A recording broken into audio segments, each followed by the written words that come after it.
Hello, and yes, welcome back. Hello.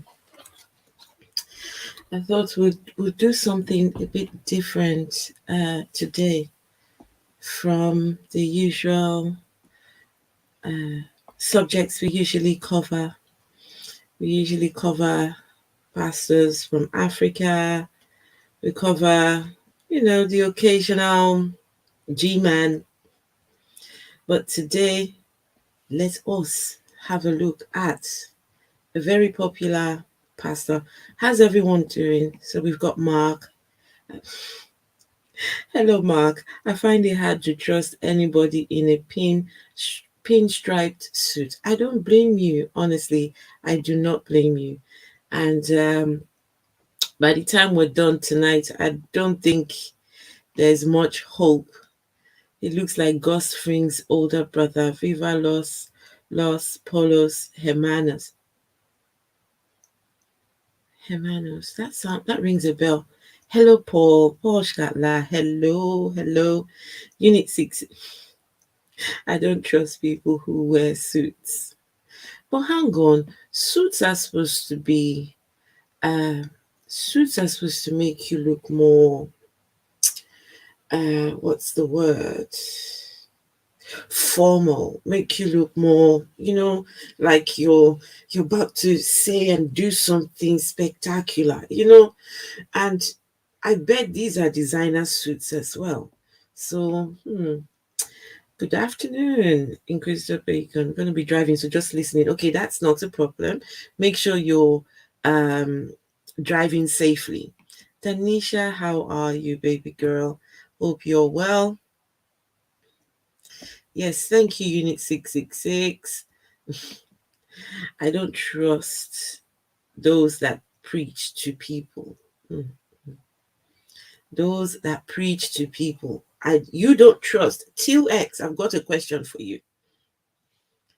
So if you don't trust those that preach to people, would you trust those that preach to people who are engaged in politics? So those who, they not only preach to people, but they are engaged in politics. Would you trust those people? Never trust anyone wearing a suit. Okay, never trust anyone wearing a suit. Hello, Taye. Good evening. How are you? The Polo Simons guy from Breaking Bad. Okay. I knew that rang a bell. Hey, Atheismo. Hello. Taye says, I'm driving, but I'm here. Oh, everyone is driving. Okay, guys, please drive safe, and please, there's a lot to listen to, because we're going to review this. Some of you might not know who this man is. So let me start by introducing who he is. Tell you a little bit about Al Sharpton. He's got a very long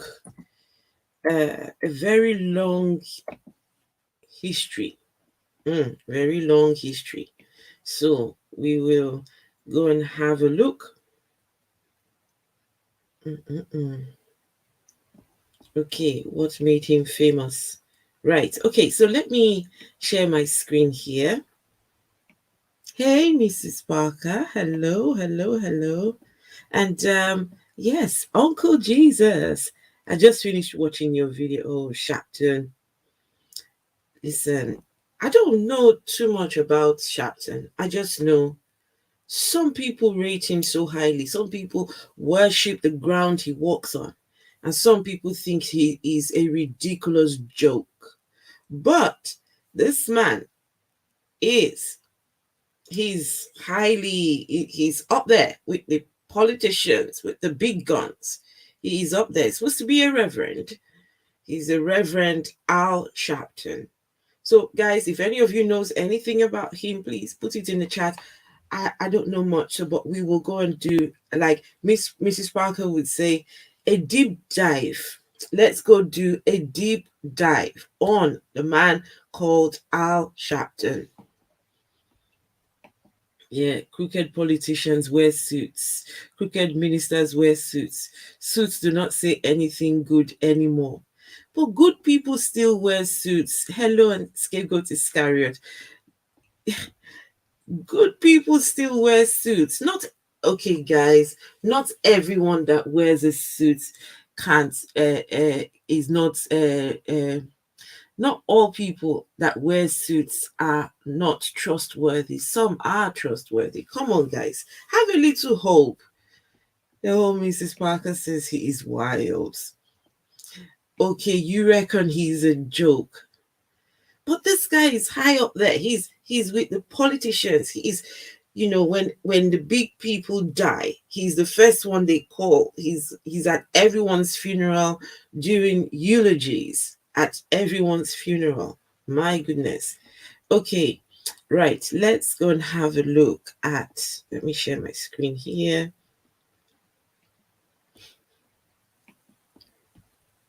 Al Sharpton. Okay, so this is Al Sharpton. Wait, before anything, I'm going to show you a couple of pictures of the man. Let's go and have a look. So, look at this picture, guys. So, once upon a time, why is it not clicking now?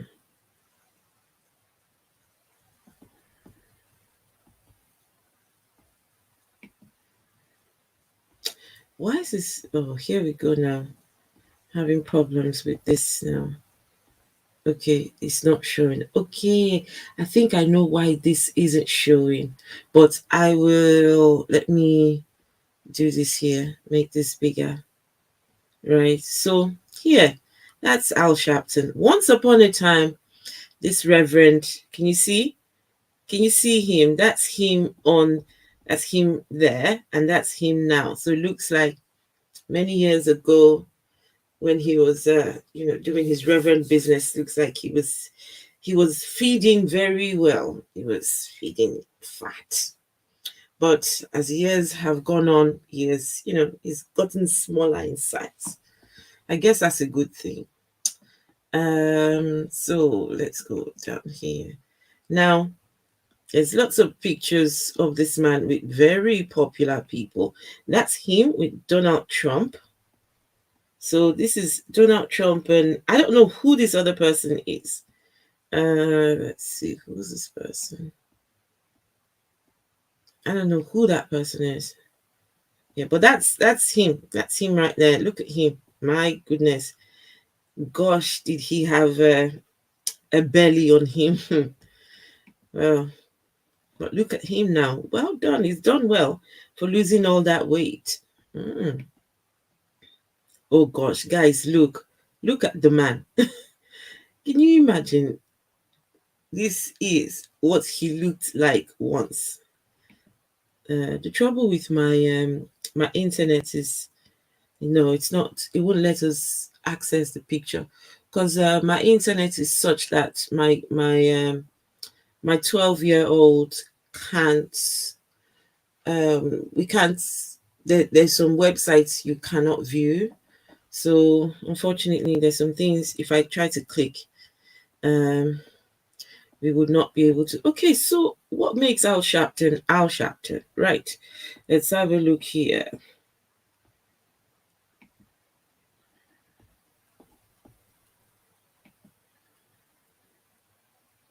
Oh gosh, what have I done? Okay, Al Sharpton. Who is the man? Before we look at any videos of him and what exactly he's preaching. So, what made him famous? Let's have a look here. So, Al Sharpton, in full Alfred, his name is Alfred Charles Sharpton, born October 3, 1954, Brooklyn, New York, American civil rights activist. He's a politician, a minister who founded the National Action Network and later hosted a political talk on MSNBC. Let's have a look here. Let's see. Come on now. Why is this not working? Sorry, guys. Oh, sorry. Don King. Oh, was that? Oh, no, I don't think that was Cornel West, Denisha. That was Don King. Yes, that was Don. It wasn't Cornel West at all.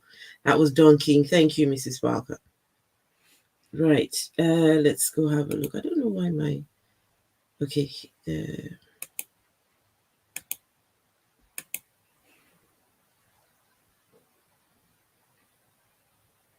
So it says here, okay, what made him famous?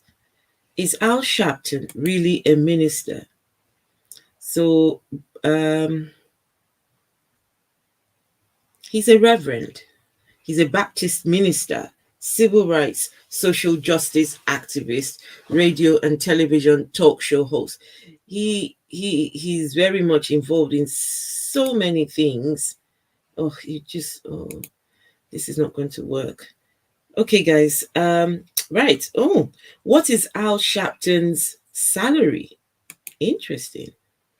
So Sharpton got a $324,000 salary, 32% higher than his 2017 pay, in addition to $596,000 bonus. Okay, so anyway, guys. Oh, Al Sharpton gets $1 million in pay from his own charity. Oh, that's interesting. Okay, this is not going to work. So, no. Okay, before we do anything, let's have a look at what someone thinks on YouTube about why am I offline? You keep saying I'm offline. Just 1 second, guys. I need to try and sort out what the problem is here. What's happening?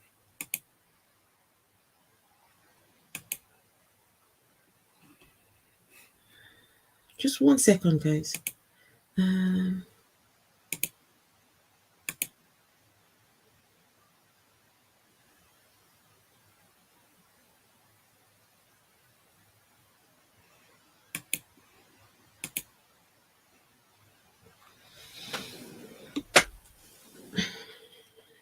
don't know what's happening. Just 1 second. I honestly don't know. Looks like something is wrong somewhere. I don't know what.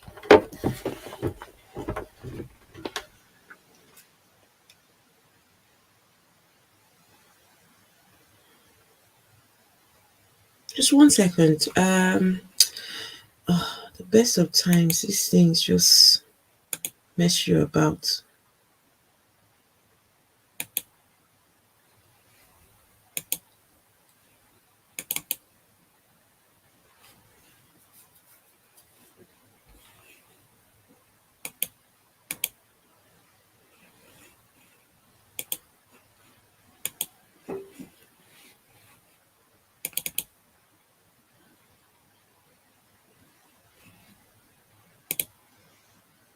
For some reason, it just gets.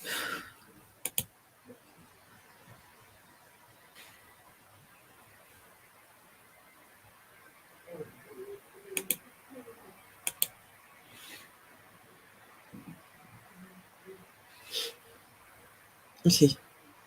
So I'm going to show you what someone thinks about Al Sharpton, the Reverend, before we have a look at just some of the little things he's got to say.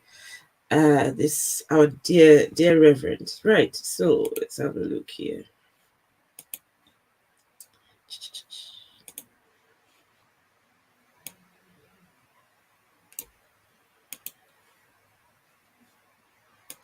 Okay, so guys, brace yourselves, okay?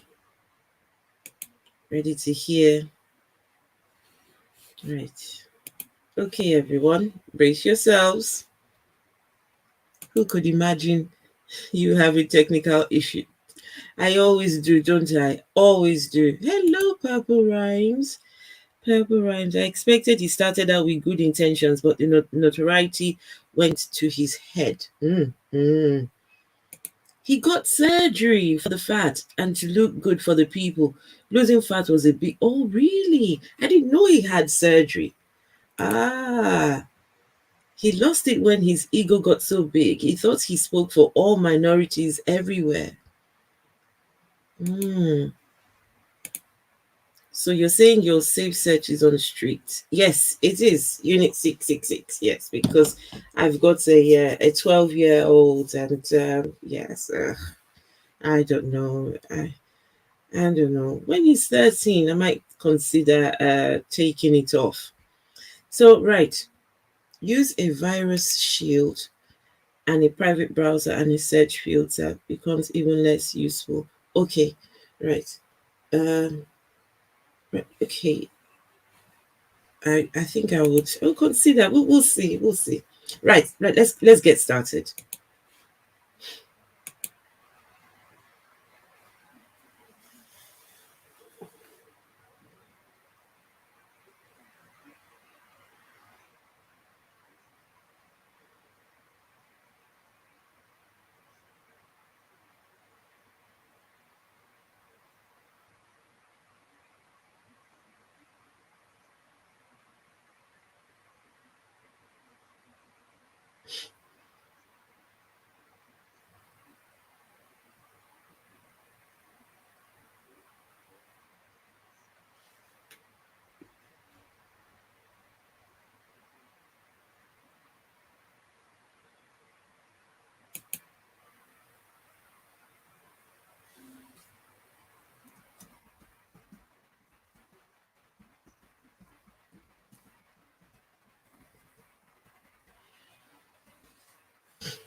Ooh.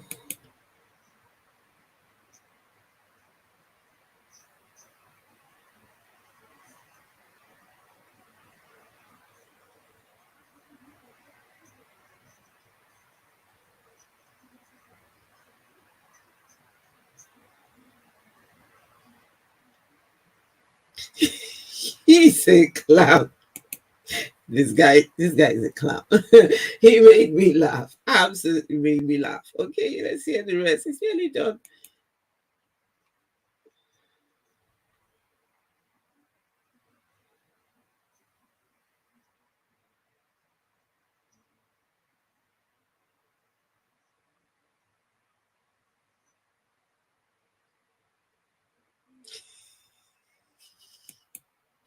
Guys, did you all hear that?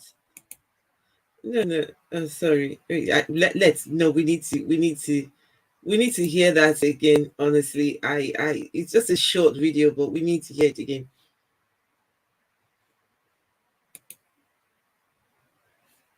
Oh, no audio. 1 second. I'm so sorry, guys. Sorry.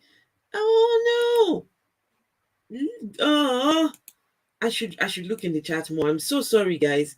Okay, okay. 1 second. Oh, sorry, guys. Oh, I was laughing to myself. I'm so sorry. Silly, silly, silly. Okay, right. Okay, here we go, guys. Sorry about that. March about a young black boy had been killed for being in a white neighborhood. Man ran out the crowd and stuck a knife in my chest. They threw me in the car. They Mm-mm. rushed me to Coney Island Hospital. They Mm-mm. brought me into the emergency room. The Mm-mm. doctor said, "We don't know how serious it is. We're going to have to cut into his chest, see if they punctured a lung, see if they got near the heart." I didn't know what to do, but I told somebody to call my mother because I know that mama would pray for me, and prayer and prayer and prayer.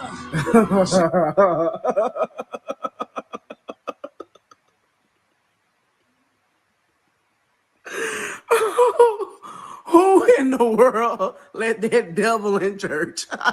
And Al Sharpton, since you want to preach, well, let me take you to church. You need to pay your taxes. You need to call the IRS. They want to talk to you. They want you to pay your taxes. They want you to stop stealing money. They want you to pay what you owe. I say, yeah. And you know what? I'm gonna end with this. Whoever church that is that he was speaking at, y'all might want to check the offering tray. Y'all might want to check the offering safe. Cause Al Sharpton love money, and I wouldn't be surprised if there was a couple of dollars missing.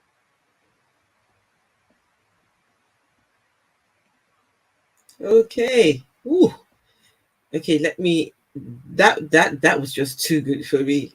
I have to play that again. I just have to. I have to.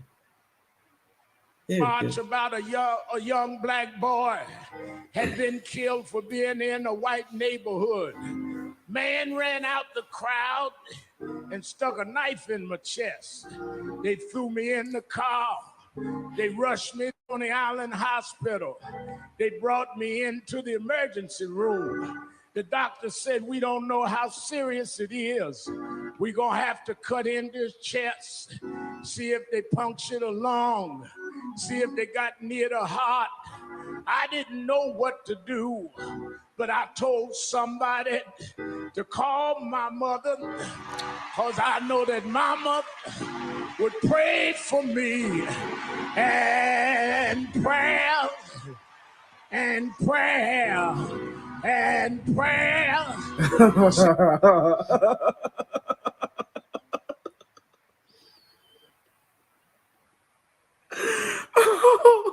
Who in the world let that devil in church? And Al Sharpton, since you want to preach, well, let me take you to church. You need to pay your taxes. You need to call the IRS. They want to talk to you. They want you to pay your taxes. They want you to stop stealing money. They want you to pay what you owe. I say, yeah. And you know what? I'm gonna end with this. Whoever church that is that he was speaking at, y'all might want to check the offering safe. Cause Al Sharpton love money, and I wouldn't be surprised if there was a couple of dollars missing.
Guys, I'm so sorry. Honestly, I'm not sure what's happening.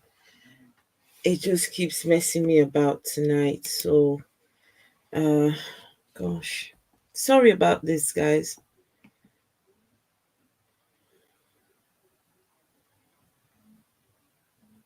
So, let's go and have a look at the man called Al Sharpton. I don't want to say too much about him. I want him to speak for himself. For a reverend who mixes with the very important people. I'm just curious to know, what exactly does he teach? What exactly does he preach? Right? For someone who is a reverend, um, I'm curious to know what exactly he spews out of his mouth.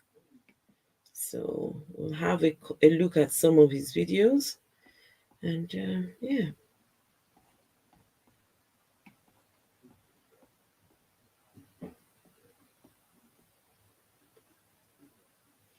So this is a video, but it looks like it was from a long time ago. He was talking about, it says, Al Sharpton church preaching rant against homos and China men. I don't know what China men, what does China men mean? So guys, what does China men mean? Hold, 1 second, let me share this here. What does China men mean?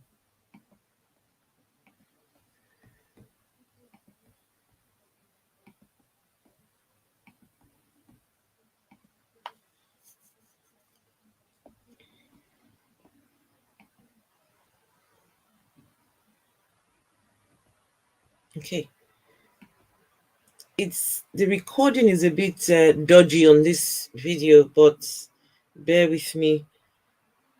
Don't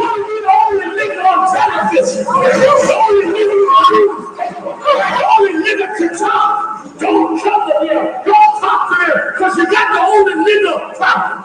Because you know if a black man stood up next to you, they would see you for the harm that you really are.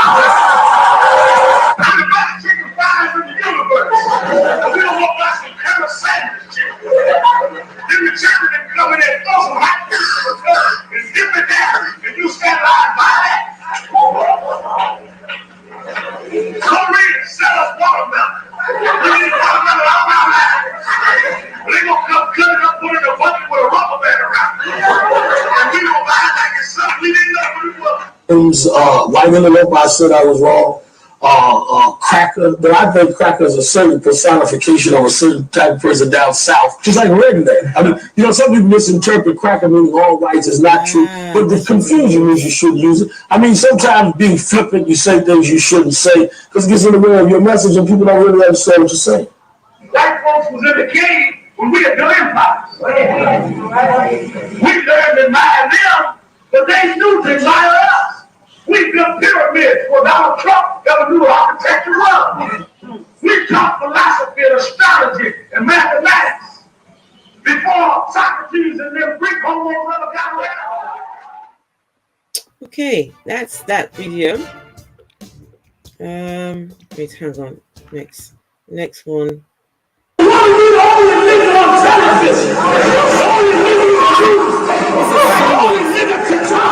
Don't come to them. Don't talk to them. Because you got the only nigga problem. Because you know.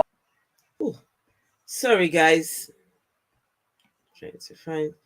Everything's a mess tonight.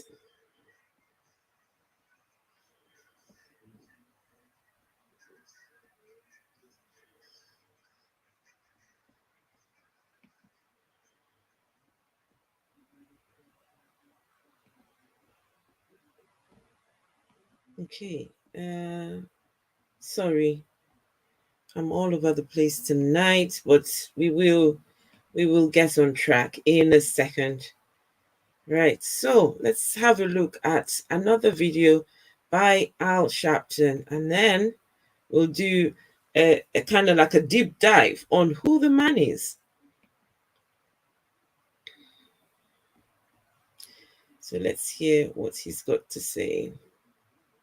The church with you. And I kept stalling, saying, okay, all right. But I know I didn't want to bring them to our church because they wouldn't understand our kind of service. So I kept delaying. After about 2 or 3 months, I couldn't stall no more. And they called me and said, we're going to church with you Sunday. I said, all right, I'm going to bring y'all to church. I snuck off road to the telephone and called home to my mother.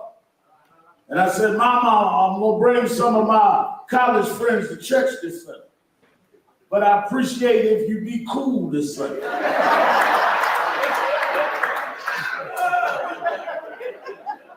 She said, what you talking about, boy? I said, well, you know how you could be. Your mama wouldn't sit quiet in church. She wasn't passive in church.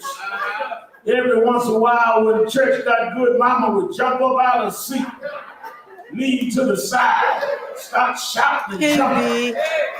And I didn't want my friends to come to church and mama be up carrying on like that. Because I know they would mock and laugh at my mama. Mama said, oh boy, go on about your business. Well, then early that Sunday, we got together on campus. I got on the bus. We got all down to the church, and I come down the aisle. I wouldn't sit in the pulpit with other preachers. I sat out on the pew. And I looked across from me. Mama was sitting there. She had on a nice suit and nice jacket and corsage in a top of a little dress jacket and had her best Sunday go to meet hat on and had a little scarf across her knees, trying to look all sophisticated and polished so she could impress all of my college friends. But halfway through the service, the choir got up and started singing one of them old gospel songs. And the more they sang, the more mama started thinking about what God had done for us. She started thinking about how she raised me and my sister after Daddy had walked out, how we grew up on welfare. Had to stand in line to get the welfare peanut butter in the little tin cans and the welfare cheese in the long brown box. But somehow, some way, God made a way out of no way. She had to scrub floors. So I have to see where the church on Sunday. But God made a way out of no way. Yes. And the more she thought about it, she forgot all about my college friends. She jumped up out the chair, leaned to the side, stopped jumping up and down. Yeah. All of my friends looked over at my mother as she was jumping up and down. They started pointing. They started laughing. They were mocking my mother. I put my head down all week long around campus. They kept pointing and laughing. And I was ashamed of what happened. But as the years went by, as the years rolled on, early one Saturday morning, I was marching out in Bensonhurst. They killed a black boy named Yusuf Hawkins. A man ran through the crowd and stuck a knife in my chest, just a few inches from my heart. They rushed me to Coney Island Hospital. When they rolled me in the room, I heard the doctors get around the bed. They said it looks like the wound is deep. We don't know if they punctured his lungs. We don't know if they hit an artery. We're going to have to knock him out. We're going to have to operate. I didn't know what to do. I laid there on the garnet. Okay, goodness gracious me. Ooh. For someone who's a reverend, I don't know, some of these pastors and men of the cloth, I don't know, there's just something about them. They're very charismatic. He has, the presence, but in everything he says when he's on the pulpit, in my opinion, he just talks rubbish. He talks a lot of rubbish. Most of the things he says just doesn't make any sense, in my opinion. But I'm just curious, how has this man risen to the top? What exactly has he done that makes him special? What exactly? If anyone knows, please put it in the chat. And so, a little bit about his biography. Let's have a look here. Let's have a look at his biography and see what we can find. So, don't know if you guys can you guys see this?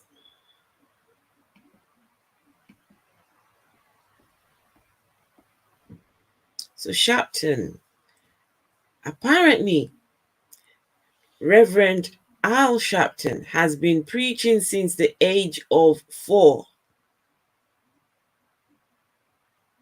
Since the age of 4 years old. He was licensed and ordained at the age of 9.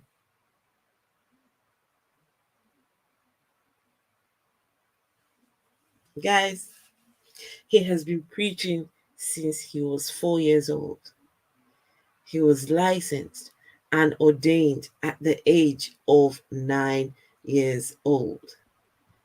Whoa, whoa, whoa, whoa. 9 years old.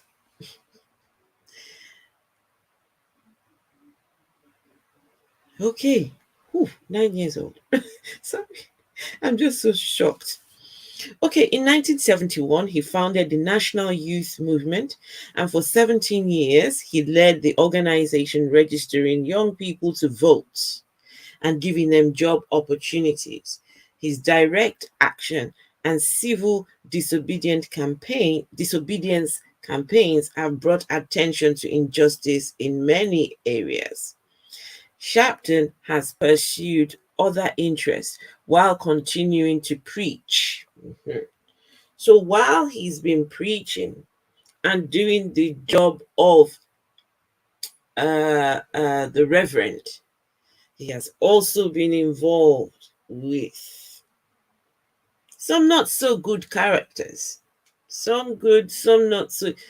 He's a man that has his hand in a lot of different pies. He's like a jack of all trades kind of person. So he established a close bond with James Brown and developed a father-son relationship with him, eventually recording the record God Smiled on Me with him. In the 1970s and 1980s, he worked as a youth organizer with boxing promoter Don King while learning more about African American politics and entertainment. However, Sharpton never strayed far from activism. He formed the National Action Network in 1991 to fight for progressive, people based social policies by providing extensive voter education and registration campaigns, economic support for small community businesses, and by confronting corporate racism. That year, Sharpton was stabbed in a Bensonhurst schoolyard. This represented a turning point. Eventually, he met and reconciled with his attacker.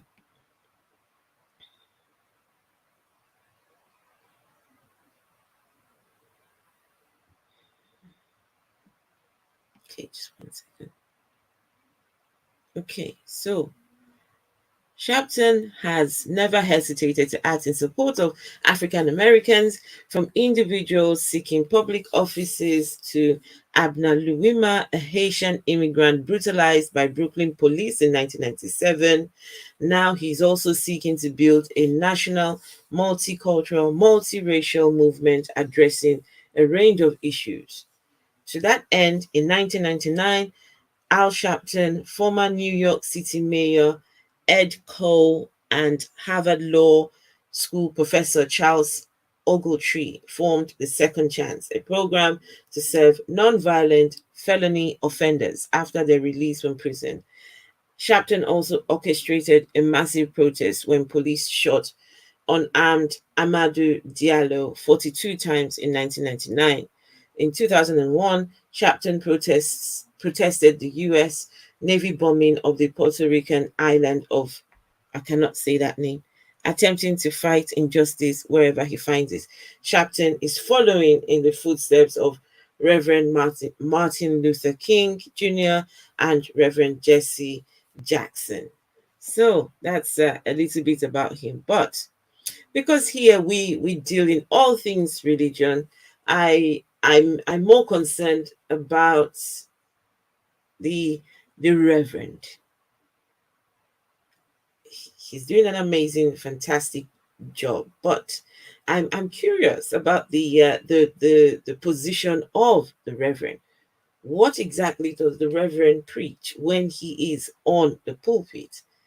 That's my interest here. So, right, let's go have a look.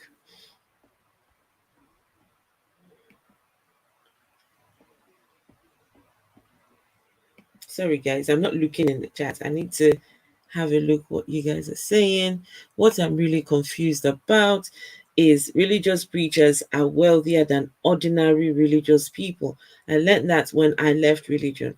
I thank atheists who showed us the truth. Okay, Mark, see you later. Right, I think Mark will have to either go to bed or be on his way to work. Okay, let's go have a look. I don't know how someone can be. How can you start preaching at the age of 4 years old? How does that work?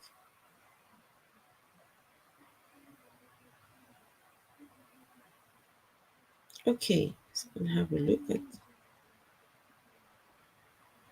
what you had. It used to be built on who you had. It used to be built on. So get ready to see Robert, the Reverend in his office, the office of Reverend, not your lineage the office of civil rights.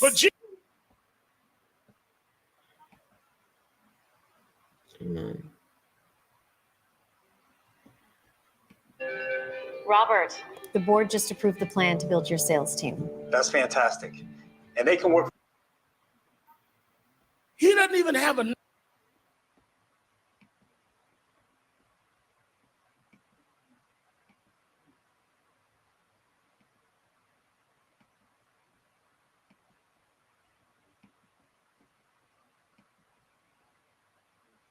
Share screen. I know I'm all over the place tonight.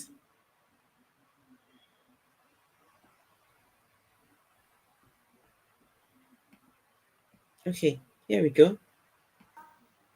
He doesn't even have a name in the Bible. He never was given much profile. There's no biographical sketch.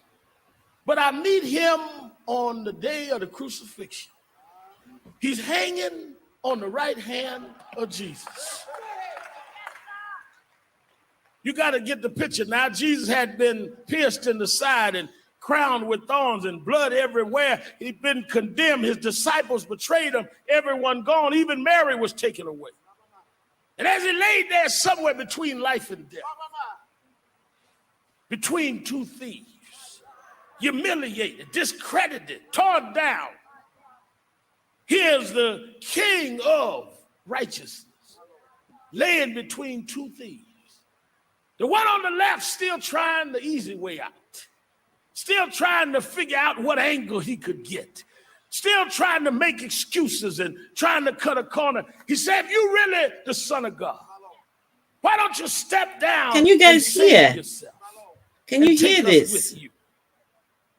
But then my hero spoke up. The other dying thief. He said, ain't no use in me making excuses. I'm dying for what I did. Guys, can you hear? Can you hear the video? Please let me know if you can hear the video, because he's talking about Jesus on the cross and the events that happen while Jesus is on the cross. Yes, you can hear. Okay, thank you. Right. Yes. Did. I ain't got much time left. My feet are already cold. I can feel the blood draining up to a closure in my body. Won't be long for my heart to give out. Won't be long for my tongue cleaves to the roof of my mouth. I just want to ask one question. I got one request. I never asked nobody for nothing. I ran the streets. I did wrong. I tried to make it on my own. But I want to ask one favor. When you come in your kingdom, I don't deserve it. I've never earned it. I never did anything that anybody should respect. But when you come in your kingdom, would you remember me? And the Bible tells me Jesus never promised no bishop nothing. So the atmosphere, this is the black church. This is, I'm just sitting here just waiting for him to just say something meaningful. It's all about the hype. It's about the pump and just, getting people all emotionally charged while saying absolutely nothing. Most of the videos that I found, he hardly even reads from the Bible. He has no time for the Bible at all. Most of the times, the videos I've seen is just, these kind of sermons, just getting people all excited. Church. When all these people who are here, you see them all on their feet, and by the time the service is over, ask them, what did you learn from today's sermon? What was the take-home message from the sermon of today? Ask them, and the chances are they would not be able to remember. They couldn't possibly tell you what on earth Al Sharpton was talking about. Never promised the head of the missionary board nothing. He never promised those sitting high in the temple nothing. He looked at a dying thief and said, this is why I came, because today, I don't care who you was yesterday. Today, I don't care what mistakes you made. Today, I don't care how low down you were. Today, you shall be with me in paradise.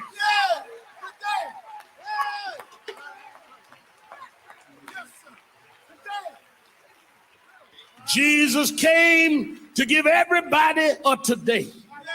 He came because it used to be built on what you had. It used to be built on who you had. It used to be built on your lineage and your family tree. But Jesus came to say, I don't care who you are. If you step over here and walk with me, I'll make a way out of no way. I'll guide your feet. I'll hold your hand. I don't care how bad you've been. I come for the lost. I come for the rejected. I come for the bad reputations. I come for those that others. Jesus came to give you today.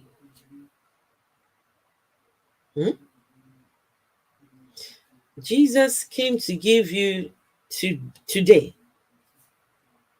You see, guys, a lot of these men who are highly decorated in church, who hold such really strong positions, really and truly, when you get down to the nitty-gritty, they are worth nothing. They are worth absolutely nothing. The words that come, it's all just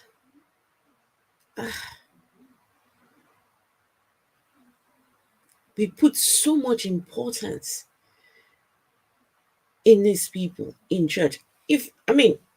Don't get me wrong, this is nothing to do with his activism work and all the other things he does. Not at all. But this is about the Reverend Al Sharpton, who has been preaching since he was 4 years old, licensed and ordained from the age of 9. And here we are. Jesus came to give you today.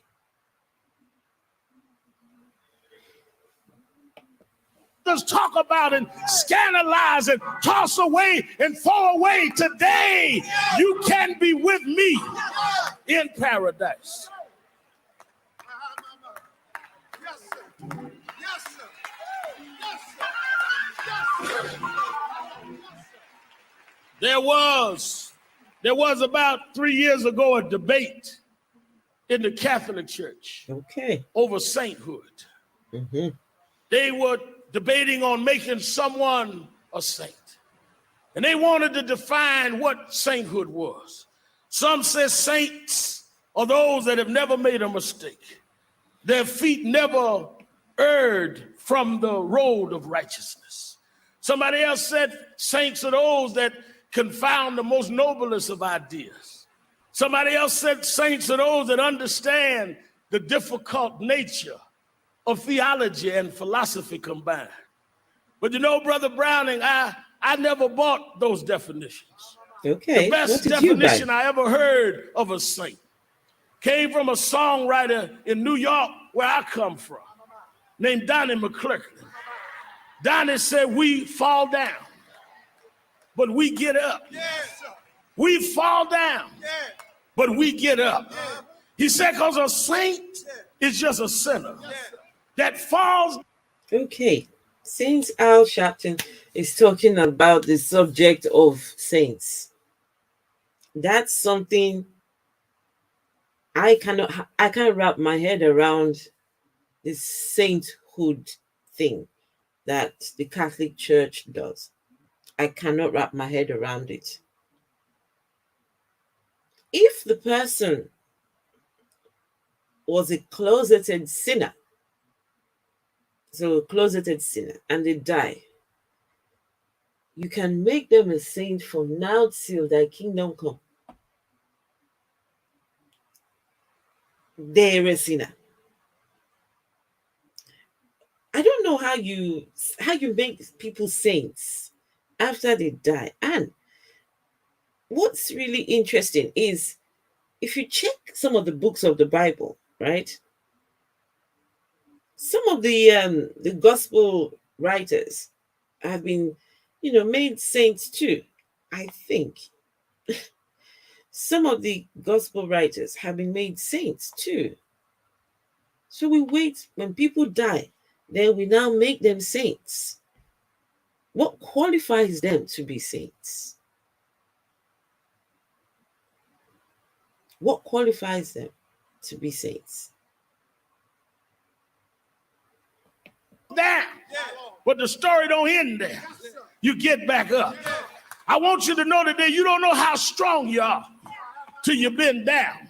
You don't know how much faith you got till you've been down. You don't know that God can deliver you till you've been down.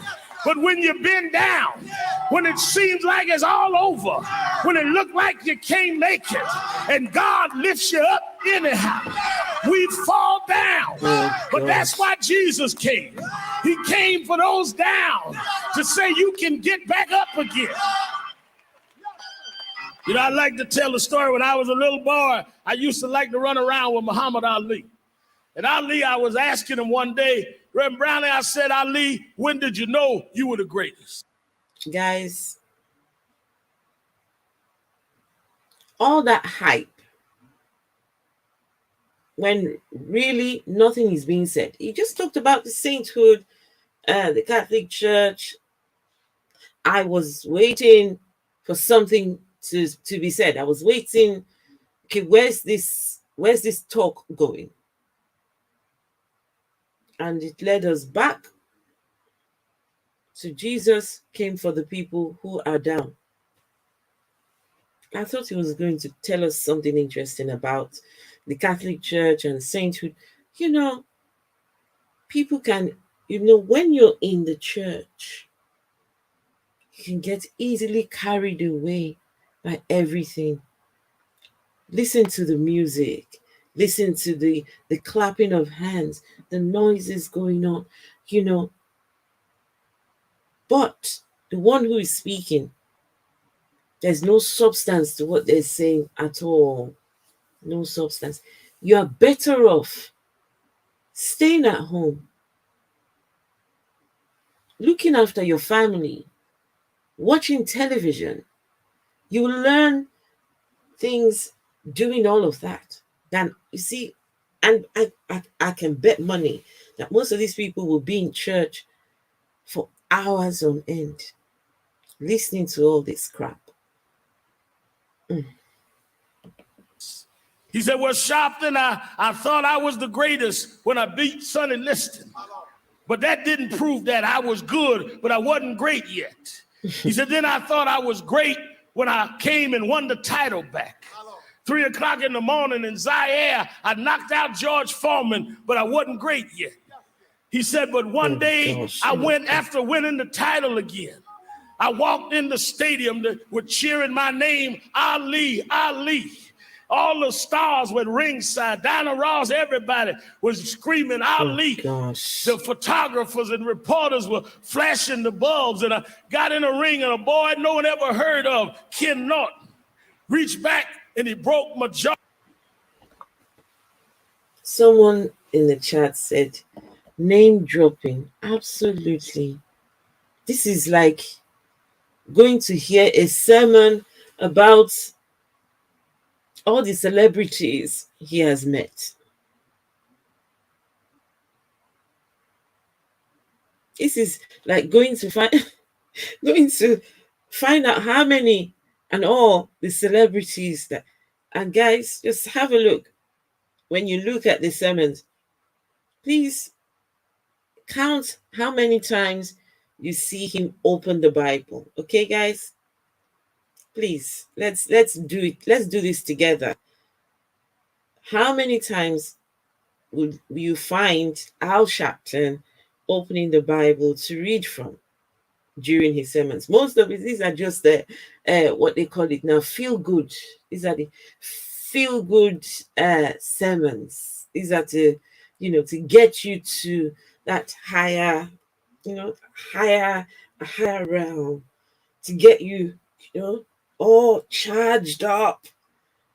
And when you're done, by the time they get you high up there, guess what happens next?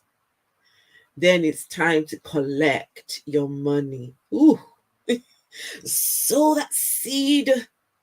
Bring your offerings to God.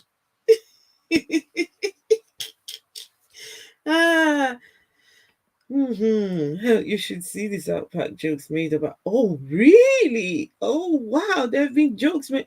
Okay, that would be interesting. Oh, wow. Hey, Godless Scammer. Is it one? No, Godless Scammer. Right now, Muhammad Ali's religion doesn't matter. No. We're name dropping for now. No, right now, all those things, the important things don't matter. No. We need to get people all charged. Huh? Here we go. Let's hear the rest of this sermon. And I started going down. The same crowd that was cheering me began jeering me. The people that were there for me started laughing at me. The photographers were taking pictures of me going down. Even the folk in my corner that I took care of and I paid their family's mortgage notes, they were ready to throw in the towel. But as I laid there, with everybody ridiculing me, saying my career was over, I laid there in disgrace and in humiliation. It seemed like the end of the world, but before they could count me out, my legs started moving. My knees got a little stronger, and I got on up off that mat, that's when I knew I was great. You ain't great till you've been knocked out.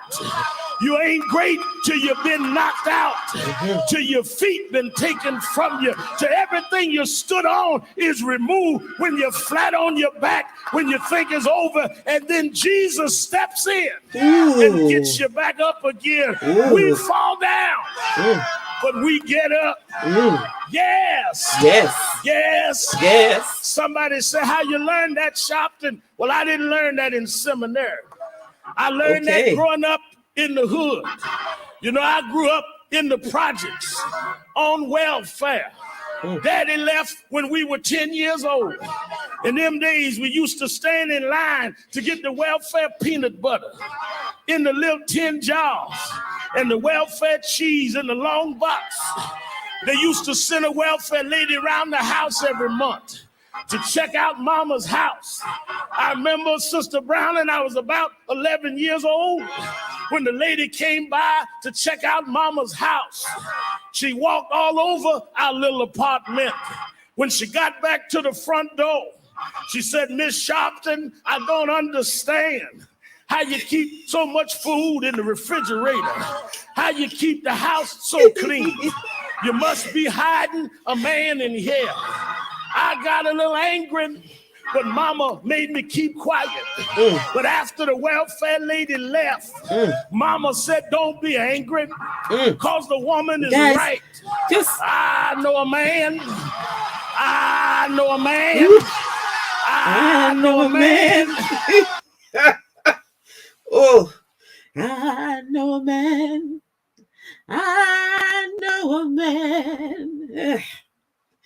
Guys, have a look at the people.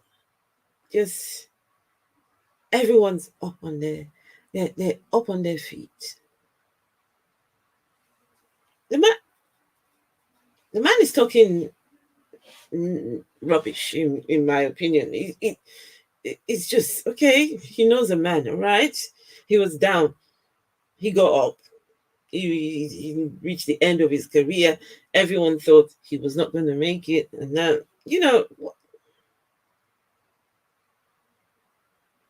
look, everyone, they're all, From Galilee. If you're the man from Galilee, he'll set you free. Yes. I wonder, do you know him? Do you know him? Do you know him? He walks with me. He talks with me. He tells me that I'm his own. Yes. Yes. Yes. I know why he came. He didn't come for no big shots. He didn't come for the rich. He didn't come for the powerful. He came for boys like you and me that had no way out, that had no chance. But he said, if you believe in me, I'll pick you up. I'll turn you around. I'll turn your midnights into day. Yes. Yes. Yes. In my life, I've had to cry sometimes. In my life, I've walked alone sometimes. I've been lied on, cheated, talked about. I've been mistreated. I've been up. I've been down. I've been leveled to the ground. I've been stabbed. I've been prosecuted. But through it all, through it all, through it all,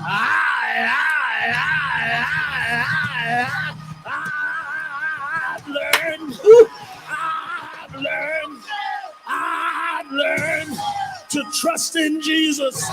I've learned to trust in God. Through it all,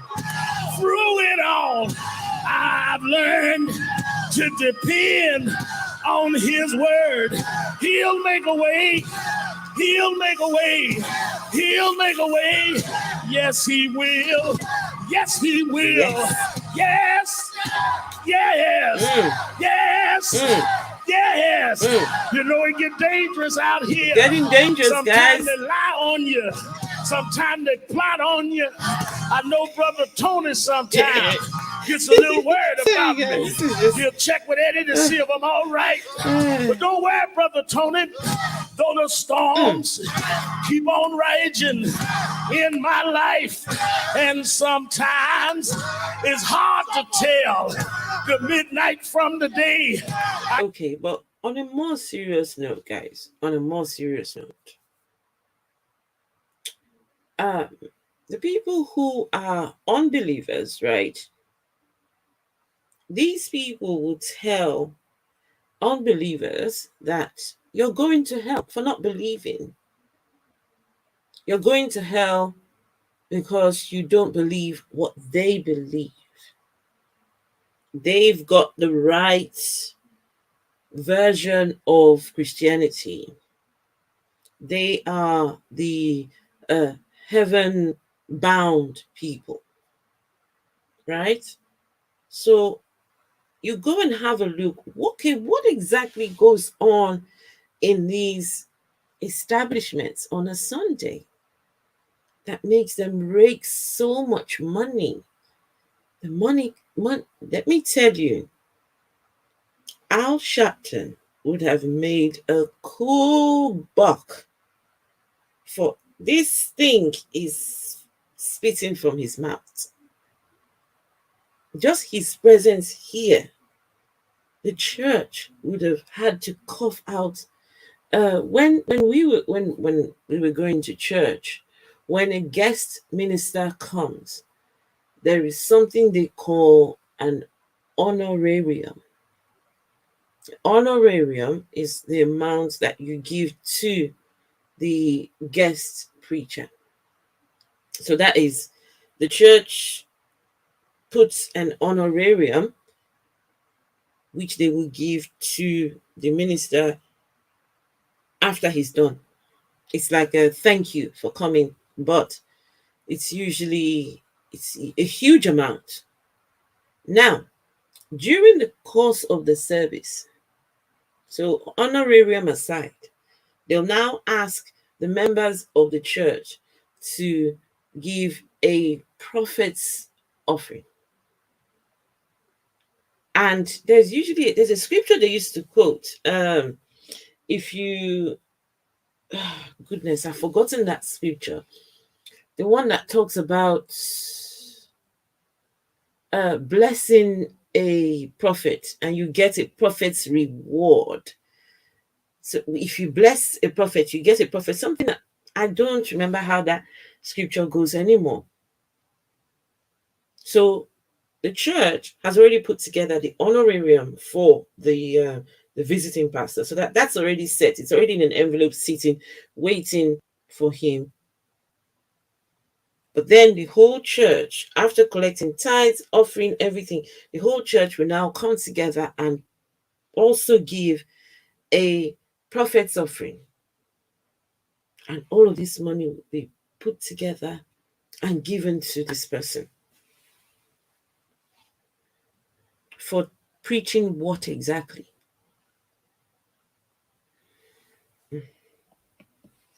I keep my eyes on that place he has prepared for you and me. So even if the storms keep raging, even if the wind keep blowing in my life, don't worry about Sharpton. My soul is anchored in the Lord. My soul is anchored in the Lord. In the Lord. Yes. Yes, yes, yes, yes, yes. When I came in this morning, I heard the choir singing. I heard Brother Cage's songs. I wish I could sing like that, but God didn't give me that gift.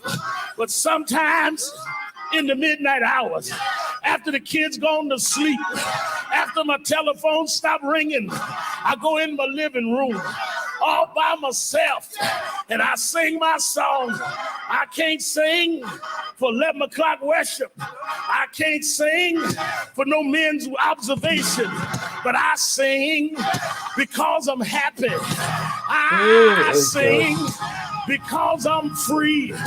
His eyes, his eyes, his eyes is on the sparrow. I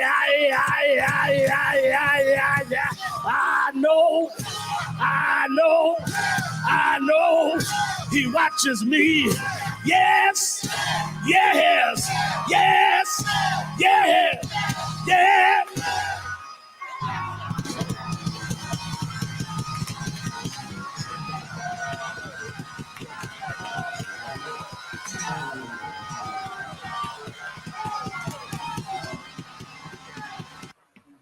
Ooh.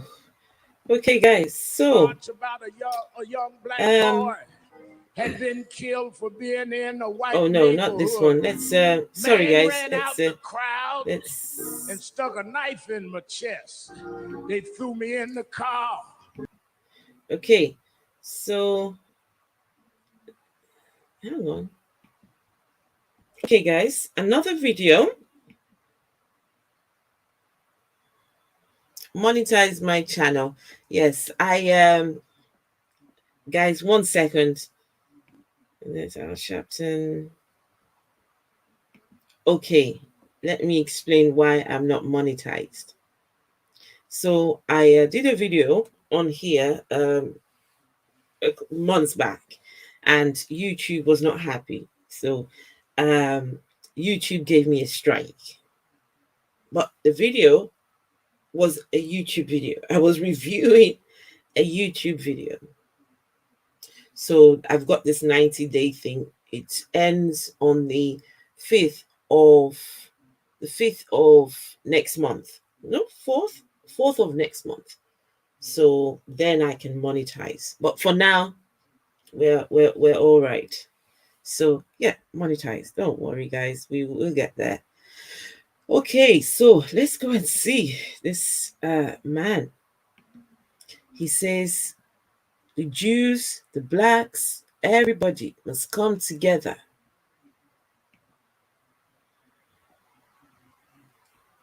Everyone must come together. Okay, Al Sharpton. Here we go. Let me say that we've gathered this morning because over the last several days, there has been several attacks and incidents against members of the Jewish community. If it had been attacks against the members of the black community, we would have stood up and spoke out. We cannot remain silent as we see a consistent pattern of attacks against people based on their faith and based on who they are. We all lose. And it is time for us to dig. We rise particularly since the incidents involved blacks that have been arrested and charged. Hey, Theo. To say that we will not be silent and that we condemn any attacks, any hate crimes, any efforts by anyone to try and in any way impede the continuing move toward trying to heal whatever we have had to try and heal in the black and Jewish community. We are not unaware that there has been tensions, but we have also been those that have strived to work those tensions out down through the years. And this will not set us back. We will cooperate and stand with any move in our community to investigate hate crimes, no matter who the hated and no matter who the hater. Facing struggle, the psychological and physical impact. I think our next step is, as we said, to use our platforms, ministers, elected officials, media platforms, to counter this and start building back in terms of the public pronouncements in the community. We need to stand up and get to those that think this way to understand that this is an attack against us. When you use hate against anyone, you use it against us. Could you please tell us who you are? Okay, sorry guys. Ugh, I can't stand this. There was one video I was going to show you guys in a minute. 1 second. I'm trying to get it now. Okay.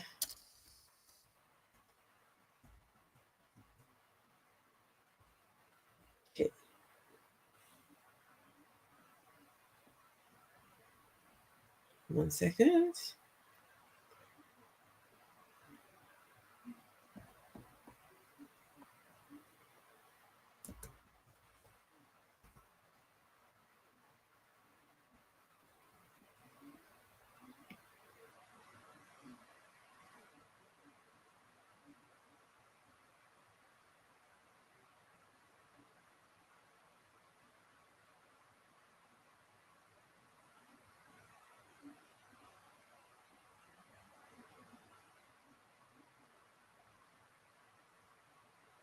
Trying to find the video.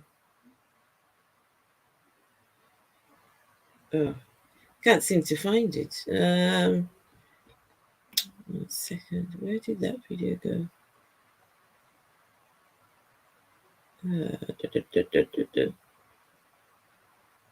Ah, right. Okay. So here we go.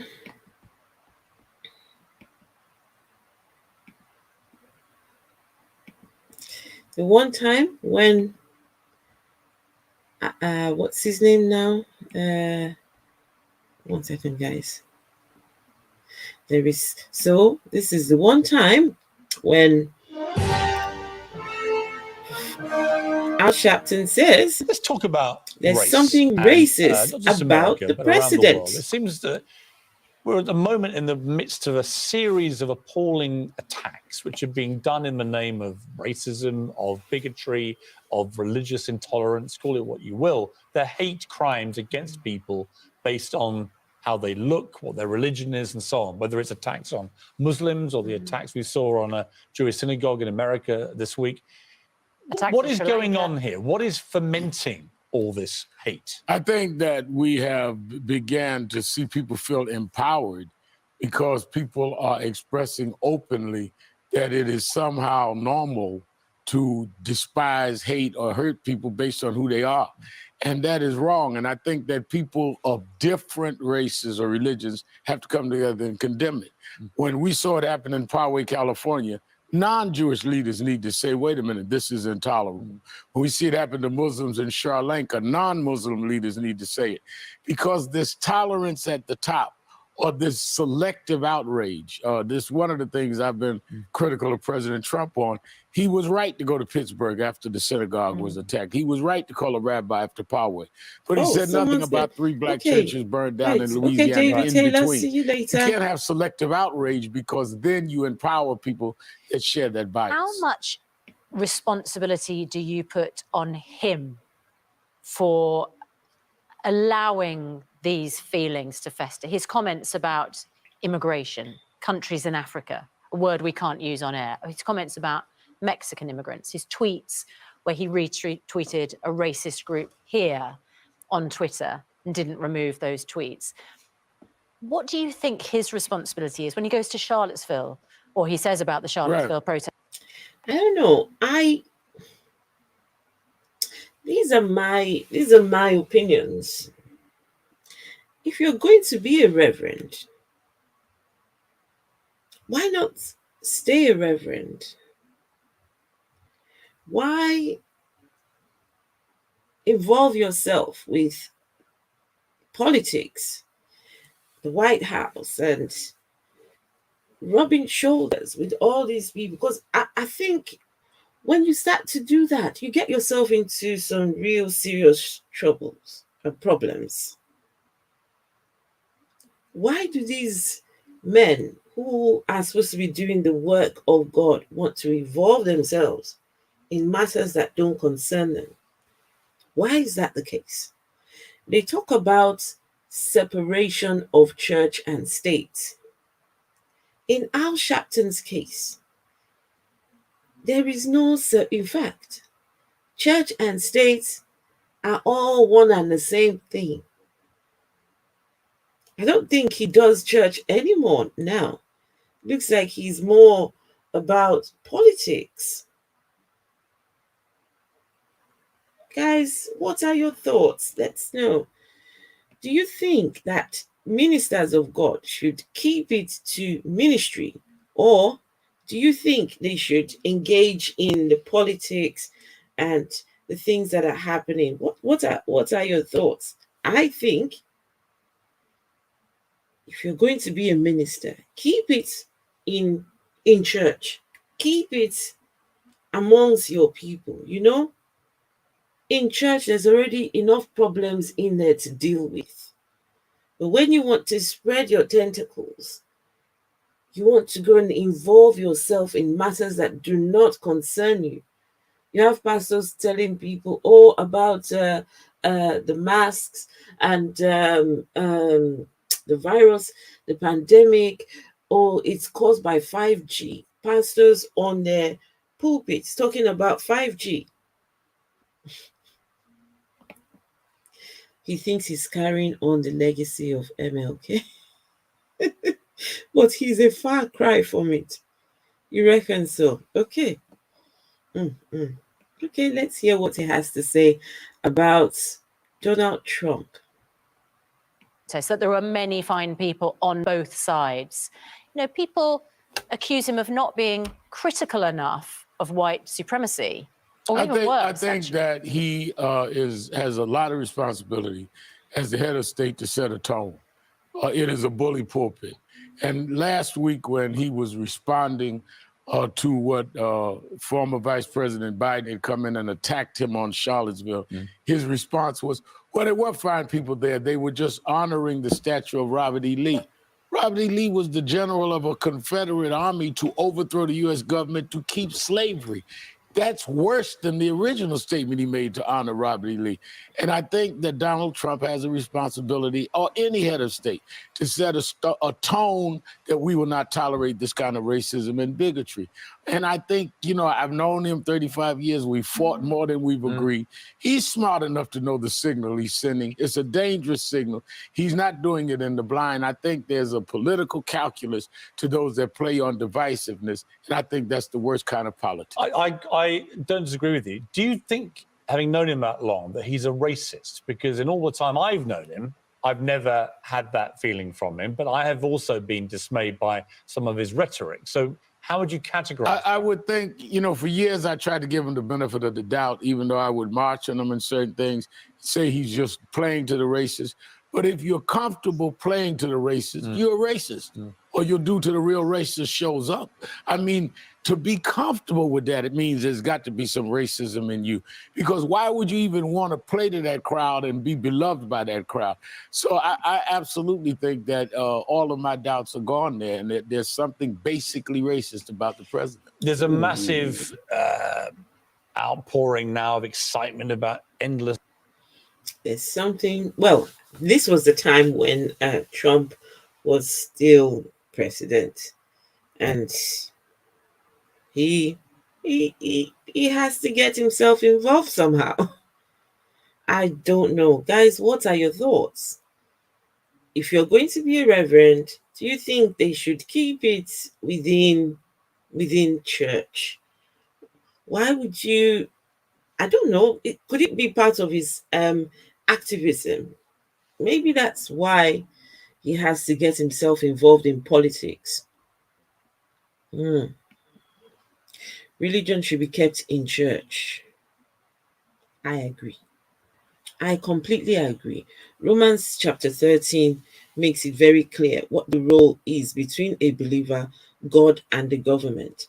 The context is clear, and the commandments: obey the governing authorities. Scapegoat Iscariot, what you will find is they want to be in the position of the governing authorities. How else will they enforce Christianity? How else will they enforce their version of Christianity? I mean, look at Trump. When Trump was there, you remember that famous picture where all those pastors all came together to come and pray for Trump. These people want to be in there. They want to be the ones, they want to have power. You will find pastors are trying to lead people how to vote on their pulpits. They may not be doing it directly, but indirectly, that's what they're doing. They're trying to lead their followers on who to vote for. I just think you have enough to do when it comes to the work of the Lord. Focus on that. Leave power, leave politics alone. Just leave it alone altogether, because you get yourself into some unnecessary trouble, in my opinion. Because no government is in place outside of the authority and will of God, they have their commandments stated clearly. They disobey it and they disregard it. Exactly. That's exactly what they do. Generally speaking, they talk about Jesus and completely disregard. And in many cases, don't know. The only books on the subject, the New Testament, is called Two-Face, Hypocrite. Well said. Well said. Okay, let's hear the rest of this. Democratic candidates, there's about 20 of them now entered the field. We're entering election year quite soon. Donald Trump is in a pretty good position, notwithstanding the polls. The economy is in very good shape, really, comparatively. He would argue that he's done a lot of the stuff he said he would do. His base seems rock solid. He's going to be a tough candidate to beat. We know he's a very tough campaigner. When you look at the field, Biden is way ahead in the initial polling since he put his hat in the ring last week. But is Biden at 76 a kind of white middle-class guy? Is he the right candidate to drive the Democrats to unseat Donald Trump? Well, we'll see. I know Biden. I think he has a lot of skills and he's a big threat. But I think when you look at the field, I had lunch with Buttigieg before I left. What do you make of him? He's Mayor Pete. He's the first openly gay candidate we've had, actually. Very bright, very able. We had lunch at Harlem, but I've talked to all of them. I'm impressed with Kamala Harris very much. If we got to like January and it looked like all the Democrat candidates were tanking in any polling against Trump, and it looked like Trump was going to be a runaway re-election, and the economy has continued to power away, for argument's sake. If you're Michelle Obama and you've just written a book, that's the biggest selling autobiography in history, because you've got Barack Obama next to you, so you get two for the price of one, if you like. In many ways, I've always felt she's a much warmer... Okay, guys, we're going to go back to Al Sharpton preaching. But I just wanted to show you guys how he involves himself in politics. Matters, I think he should just hands off, but I think he has made it his this is what he does. So yeah, let's go look at what he does when he's preaching instead. Here we go. Share.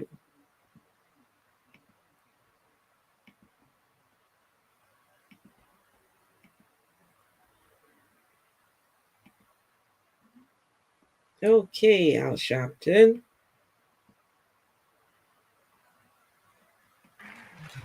I called down to my mother raised me. I was born and raised in Brooklyn, but she moved back down to Alabama.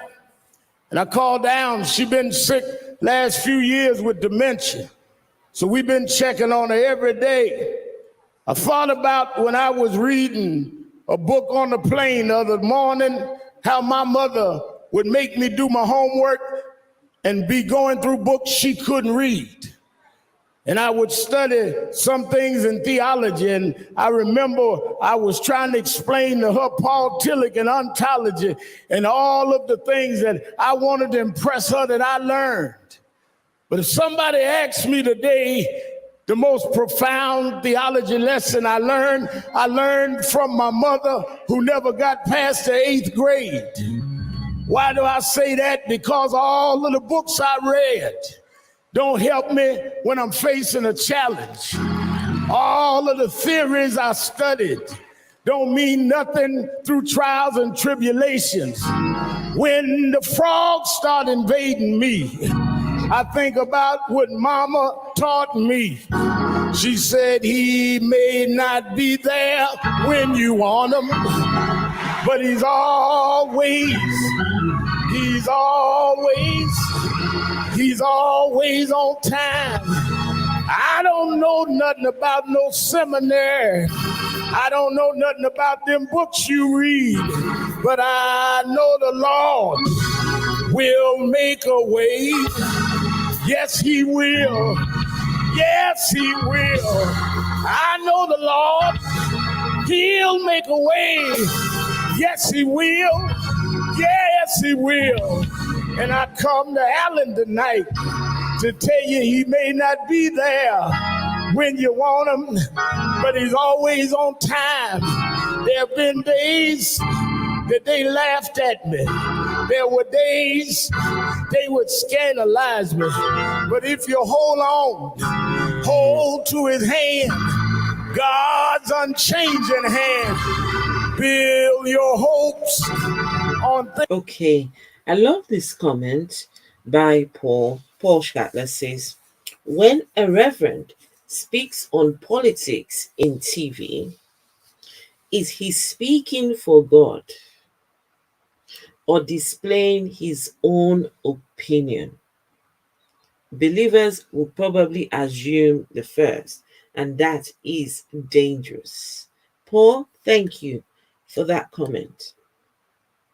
And this is where, to me, I think just stick to what you know how to do best. This is his element. Stick to it. Okay. Just because when you start getting your hands, these people don't know the power that they yield. A lot of people listen to them. A lot of people would do anything they say. Him alone can sway a lot of people's votes. He just needs to say one or two things against Trump. Well, that time when they were voting, it could be something he said against Trump, and they would say, "Oh, it's Al Sharpton has said this and that," and before you know it, they're voting for the other person. I think if you're a religious person, yes, have your opinions, but when you come out in the public, try and be as neutral as possible. I don't know, guys. Listen? I don't want to. I don't want to just speak out of my, behind. Just let's share our thoughts. It's just he's a very fancy pastor. No, well, reverend, and he's always involved in. He's always there. He's always at people's funerals. He's always giving eulogies. They always call on him when it comes to matters of race, and when there's something going on. So someone's been killed by a black person has been killed by a cop. They must find Al Sharpton. He's got to be the one to speak.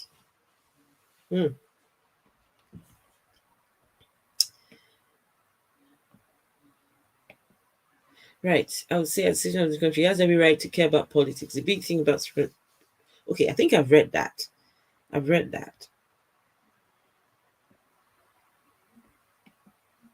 So hell yes, it is dangerous. These people have the minds of many in their flocks poisoned and poised, ready for financial fleecing or violence. I don't trust them.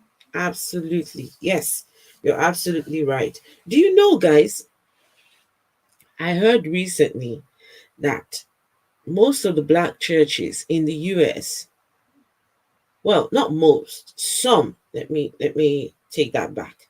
Some churches go as far as to ask members for their social security number.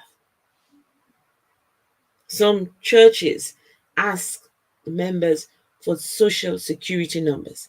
They even get the members to uh, uh, stand as surety for loans. Pastors need money.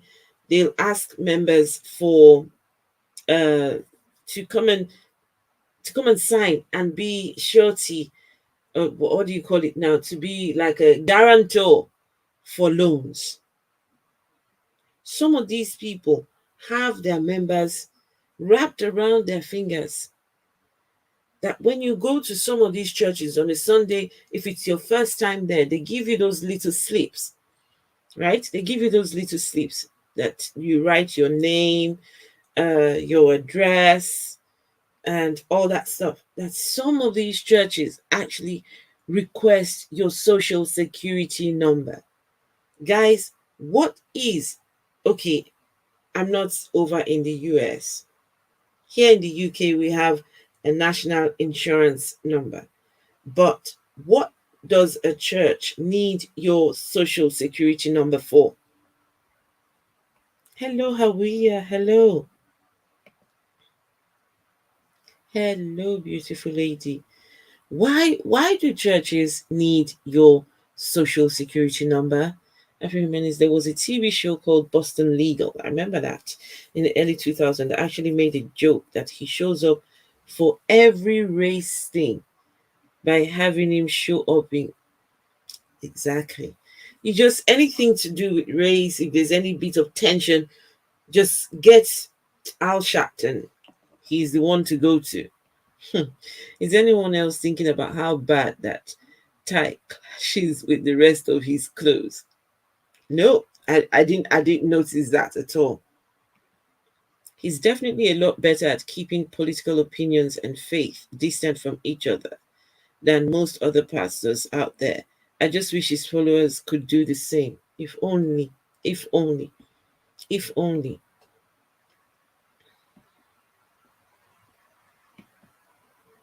The social security number is for total policing.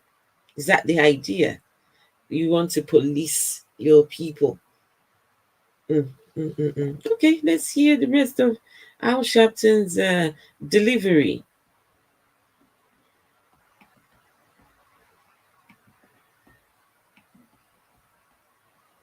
Things eternal and hold on to God's unchanging hand. I remember about 2 years ago, Okay. Obama had won the White House. He invited me to a dinner there. When I walked in, I saw a man that used to write about me, used to scandalize me, used to call me Al Charlatan, used to call me all kind of names. He was sitting at the table in the East Room of the White House, having to look across the table at me as the waiter came with his White House white jacket on and started serving him and serving me. All I could think about was Mama made me read that scripture. He prepare a table before you in the presence of your enemies. Hold on, hold on, hold on a little while longer. Yes, yes, yes. Okay, guys, we watched a few videos of Al Sharpton. How many times did you all notice him opening the Bible? How many times did you see him grab a Bible and open up the passage? Anyone notice anything? Did you notice? In case I missed it. How many times did he open from the scriptures? Mm.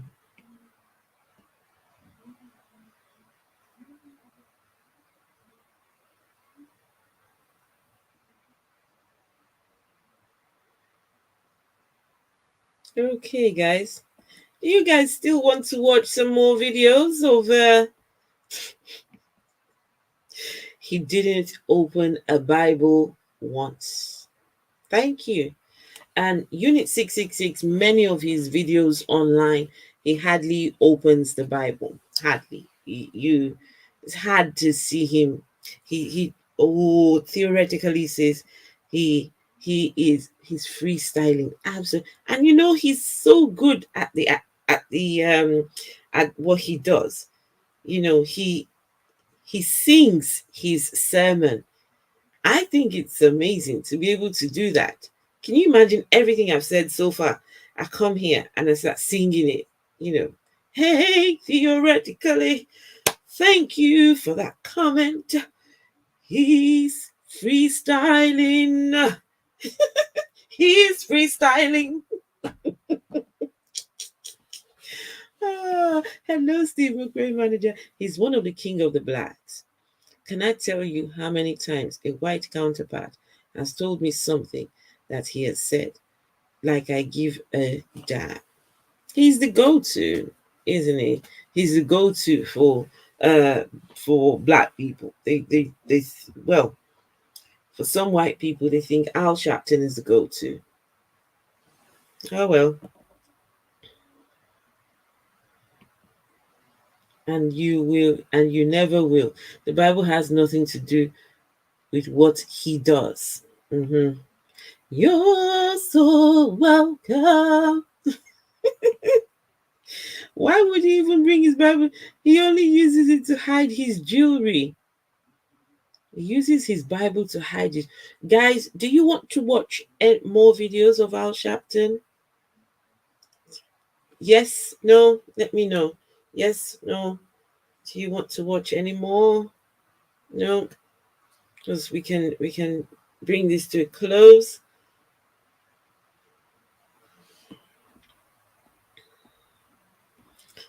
Anyone want to watch more videos?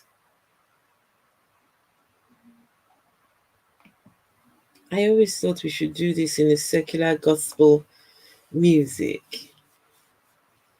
That's the thing, as atheists, what music? What we should have something. I don't know. We should. A lot of people leave church, but still they miss the music. They miss the whole atmosphere. But it is what it is. It is what it is. I get the point. Al Sharpton is hype and grifting on social issues and the true needs of the people. At least he behaved himself on TV better than most. Well, I think he does. Listen, when you've got the cameras looking at you, you've got, eyes, all eyes on you. Of course you'll behave yourself, won't you? You will behave. If it keeps going, I'll have to use my phone, and that's not a good option right now. Oh, okay. Let me see if I can find just one more video and we'll bring it to a close.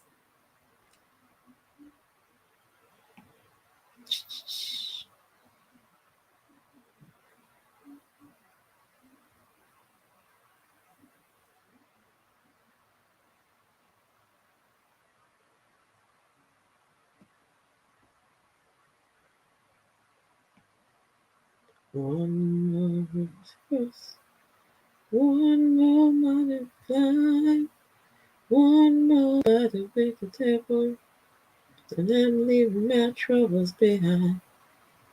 And I know he'll understand. I'm going through Jesus, hallelujah. Gonna do the best I can. Okay. Now my internet starts to play up just when,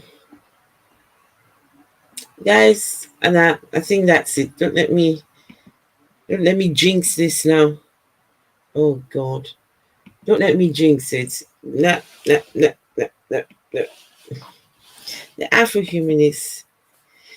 There's some churches in my area that run financial background checks on potential members.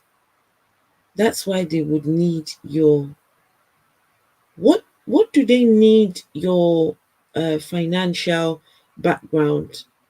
What do they need that for? What's the idea? Why would they need, I mean, don't get me wrong, I kind of guess, I kind of know they might want to use you to guys, church has become a thorn in people's flesh. Church has become just, for some people, has become the place where they use you, they manipulate you.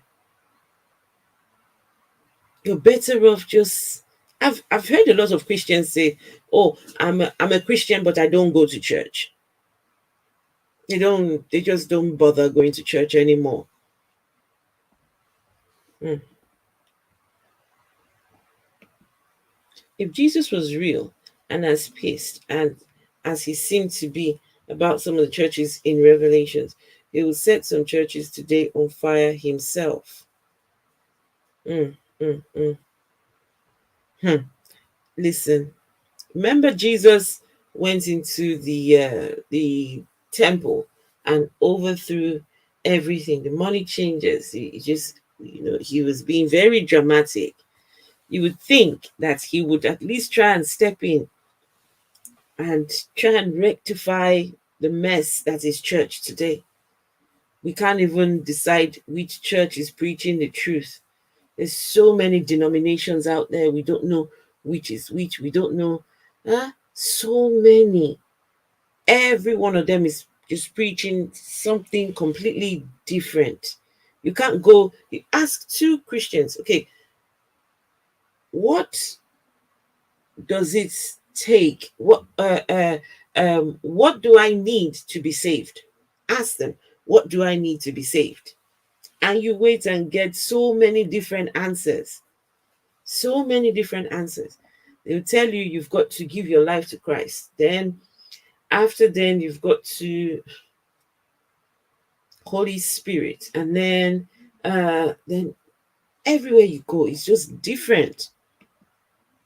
African, they want to keep the poor people out.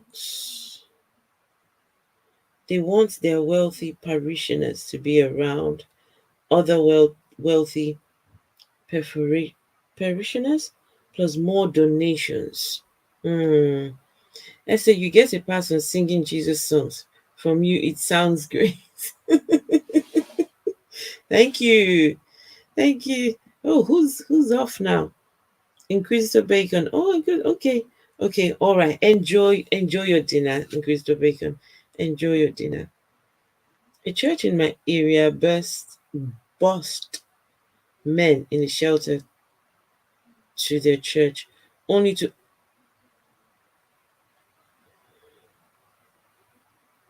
Oh, really? Why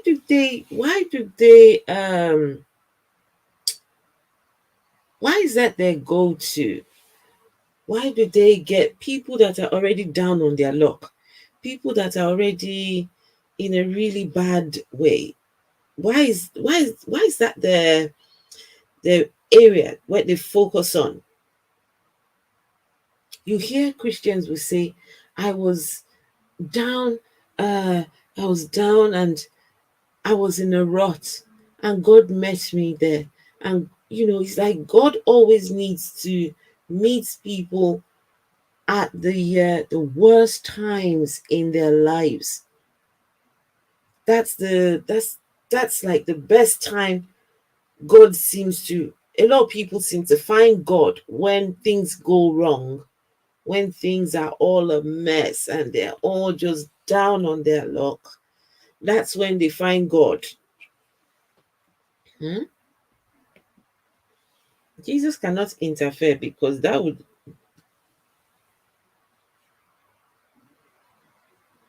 But the Bible condones slavery. How much free will does a slave have? Well, Steve McRae manager, have you read the story of Jonah? What happened to Jonah's free will? God said, Jonah, go to Nineveh. And Jonah says, no, I'm not interested. I'm going to Tarshish. He gets on the boat and he's off. He made his decision. He was not going to Nineveh. But what does God do? God said, you see your free will? I'm taking your free will from you. And I'm going to cause the storms to hit, because you must deliver my message to the people in Nineveh. And so Jonah had no free will. Jonah's free will was taken from him by God. So if anyone comes and tells you about free will, tell them about Jonah, how God denied Jonah of his free will because God could not find somebody in Tarshish, no, in Nineveh to deliver his message. And guys, after Jonah came out of the boat, no, Jonah was thrown overboard. Jonah was in the belly of the whale for 3 days. He comes out and he goes to tell the people the message, what God forced him to go and deliver, right? Guess what the people do? They ask, okay, guys, so that I'm not speaking from my behind. Let me show you guys. Revelation of John, Jesus is Old Testament wrathful God theology.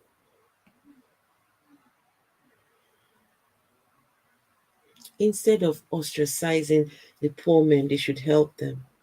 Unit 666, the problem here is they help with, see, on the one hand, imagine this, Unit 666, someone is offering you help. On the one hand, they say, here is help.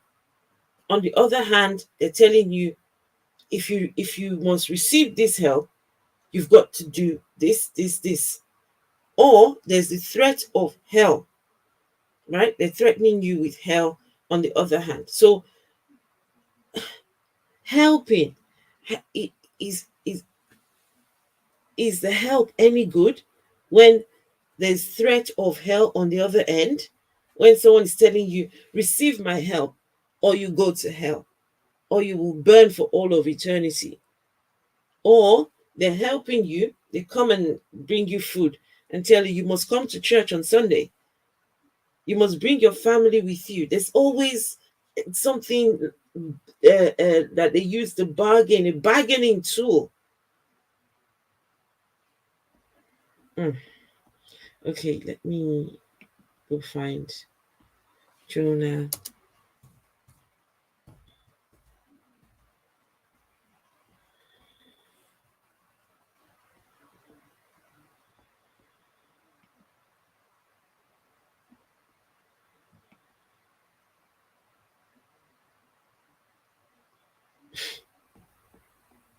Guys, let me show you. Christianity, sick religion, very sick, just.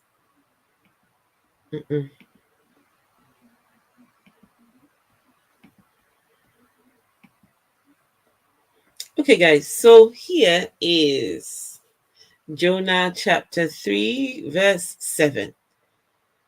Okay, so this is after Jonah had delivered his message. He's done in the belly of the fish for 3 days. The fish has spat him out, and he's gone and done everything he needs to do. So, verse 7 says, this is the proclamation he issued in Nineveh. By the decree of the king and his nobles, do not let the people or the animals, the herds or the flocks taste anything. Do not let them eat or drink. Guys, do you know that because God was angry with the people in Nineveh, they didn't tell us what exactly these people did. Right? Let me show you the next chapter, the next verse. Do you know animals were put on a fast? Animals were put on a fast because God was angry. Look at it here.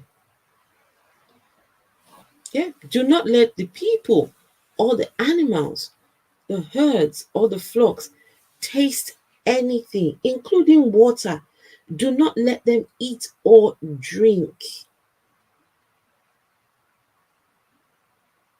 Now, would that include the babies as well? Would that include the breastfeeding babies and the infants? Because it says not to let the people or animals, herds or flocks taste anything. Do not let them eat or drink. So would that also include sick people? Verse 8, but let the people and animals be covered with sackcloth. Let everyone call urgently on God. Let them give up their evil ways and their violence. It says, let them give up their evil ways. Everyone could not have been evil. The babies could not have been. You see, the problem with the God of the Bible is he punishes everyone. One person sins, everyone's punished, children included. Guys, this is just. Hey, Juad. Hello, Juad. Okay, Unit 666. See you later. See you. I'm nearly done now, but it seems to be true. The rewards go to the wealthy, and poor people get the mind boggling. Exactly. Look at the trees. Nice wallpaper, Esther. Thank you. Thanks. I appreciate that. Oh, by the way, I did this myself. I did the wallpaper in here myself. Yeah, did a bit of DIY myself. And on the other side, the wall is painted. I painted that myself. I was trying my hand at. This is my first time ever doing wallpaper job, and I don't think I did too badly. I don't think. You know, Jonah couldn't escape his sky stalker. No free will. So when Christians tell you, oh, no, God allows you free will. Oh, God allows you free will. But what happened to Jonah's free will? And you know what's so sad, guys? You know what's so sad? Let me take this off.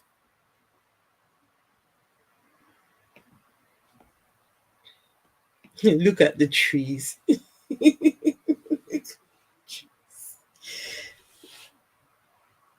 Theoretically, look at the trees. Therefore, God.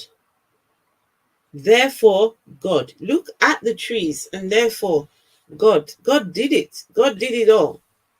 Anyways, so guys, how come Jonah's free will was taken off him by force, but Adam and Eve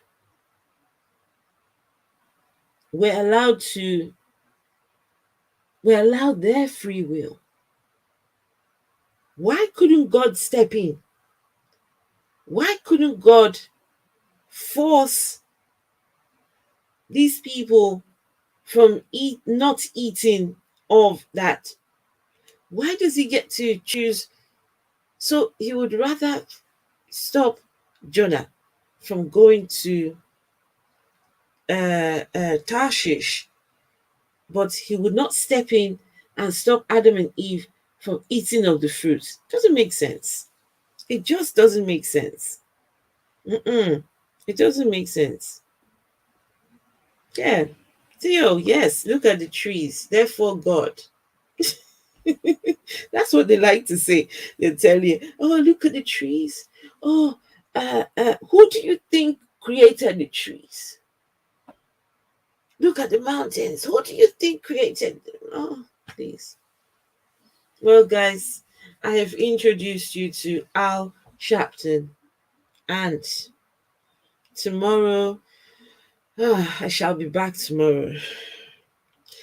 The conversation tomorrow is not going to be, I'm not going to have a smiling face tomorrow. What I've got planned for tomorrow. Yeah. Guys, don't forget to like the videos, hit the thumbs up, do all of that. Please make sure to do. If you're not subscribed, make sure to subscribe. All that good business. Steve McRae manager. What's this? What's this here? Okay. Nice job. Thank you. But I think you can see the lines. If you see here, I don't think I did a good job with the lines. But for my first time, I didn't do too badly. Yeah, I didn't do too badly. So I'm proud. Um, I'm proud of the work that I've done.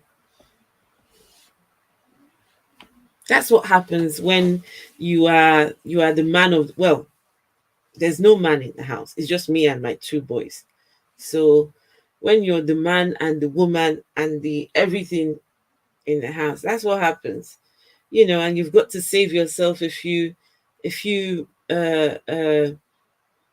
when you're a single mother looking after kids, money has to be spent very wisely, you see. So yeah, that's why I decided, I might as well just try my hand at doing it myself. So yeah. Right, guys, thank you very much. I shall see you all tomorrow. Thank you all for coming to watch and to listen. And with all the what you call it, the technical difficulties we had today, we still managed to get through this. So thank you. I'll see you all tomorrow. Okay? Right. Enjoy the rest of your afternoon, morning, night, noon, wherever you are. And I will see you all tomorrow. Good night, everyone. Good night. See if I. Great stream as always. Thank you. Thank you, Theo. Thank you. Theo, how are you getting on with your studies? Have you finished now or are you still studying? If I remember correctly. Theo, finished or are you still busy with your studies? Or am I getting it wrong? I don't know.